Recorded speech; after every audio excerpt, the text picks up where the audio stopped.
Bom, hoje a gente vai começar a estudar a metafísica, né, ou a ontologia, mais precisamente, né, já que a gente vai começar a falar sobre a essência, né, sobre o estudo do ser, de um filósofo grego muito importante, o grego Aristóteles. Ele que é um ali dos três principais filósofos gregos, né, sempre muito importante para quem está fazendo o ensino médio, pegando filosofia, né, de forma introdutória da faculdade ou estudando para os vestibulares. Hoje, de forma bem rápida, eu gostaria de comentar dois conceitos introdutórios, né, para a gente começar a entender o estudo do ser, né, o estudo da metafísica, né, e da ontologia das coisas, que são o conceito de necessidade e contingência. Olá, aqui é o professor Hugo Oliveira para mais uma aula de filosofia. Bora?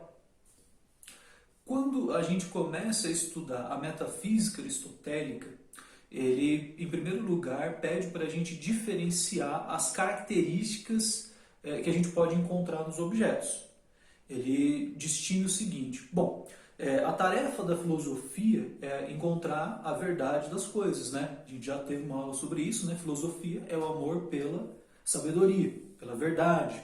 Então, essa é a principal busca de quem se identifica com a filosofia, de quem se dedica a ela. Se a filosofia busca a verdade das coisas, ela vai dar preferência, né, por estudar, por conhecer, né, por identificar as características dos objetos, né, dos seres, né, da natureza, do próprio ser humano, que são essenciais. O que são características essenciais? São características necessárias. Essas características necessárias, elas não poderiam deixar de existir naquele ser. Ou seja, se aquele ser não tivesse determinada característica, ele deixaria de ser aquilo que ele é. Ele já deixaria, não faria mais sentido chamá-lo como nós chamamos. Por exemplo, você pode imaginar, por exemplo, eu estou com o meu gatinho aqui, o Nietzsche, que está enchendo o saco, né, para eu gravar o vídeo. Você vê que ele tem, né, uma pelagem, né, ele tem o jeitinho dele, a cor, né, ele é cinzinho. Só que o Nietzsche, ele tem algumas características que são comuns a todos os gatos e até espécies, né, de outras espécies de felinos. Essas características que são essenciais, que a gente encontra em todos os gatos, nós vamos chamar de necessárias. Essas a filosofia pode utilizar, principalmente na época do Aristóteles, né, em que a gente ainda não tinha, né, uma ciência, né, para estudar, catalogar, né, as espécies, né, precisamente, como a gente tem hoje, mas, enfim, vale o exemplo, né? A filosofia pode usar essas características essenciais presentes em todos os gatos para dizer, bom, essa é a essência do que é ser um gato. Essa é uma das tarefas da filosofia, né? Estudar a essência das coisas. Quais são as características que tornam aquele objeto ele, né? Ele mesmo, e não nos deixam confundi-lo com outras coisas. Porque diferenciar essas duas características, nós falamos das necessárias. Porém, nós temos que diferenciar das características que são contingentes. Exemplo, eu falei que a pelagem do Nietzsche é cinza, mas essa não é uma característica necessária. Todo gato tem o pelo cinza? Se a resposta for não, essa característica é contingente. Ter pelo cinza, laranja, branco, preto, rajado, não torna um gato essencialmente um gato. Ela é uma característica que pode mudar de ser, né, de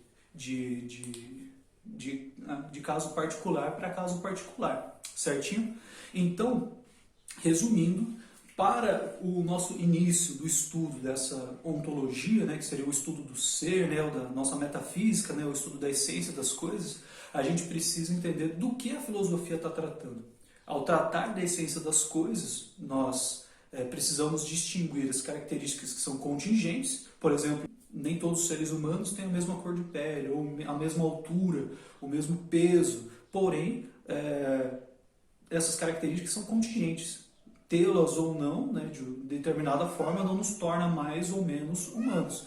Algumas características tornam o ser humano, tornam todos nós humanos. O Aristóteles, por exemplo, apontaria que O uso da razão é uma delas, né, que é a nossa principal característica, né, que nos leva para a vida política.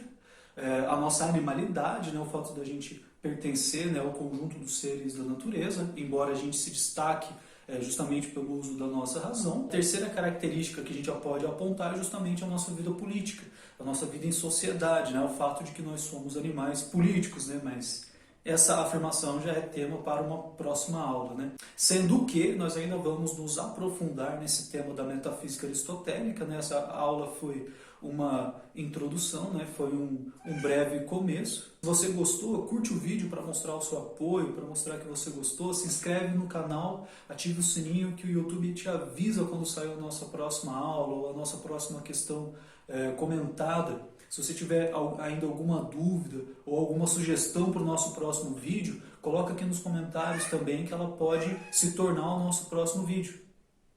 Abraços e beijos!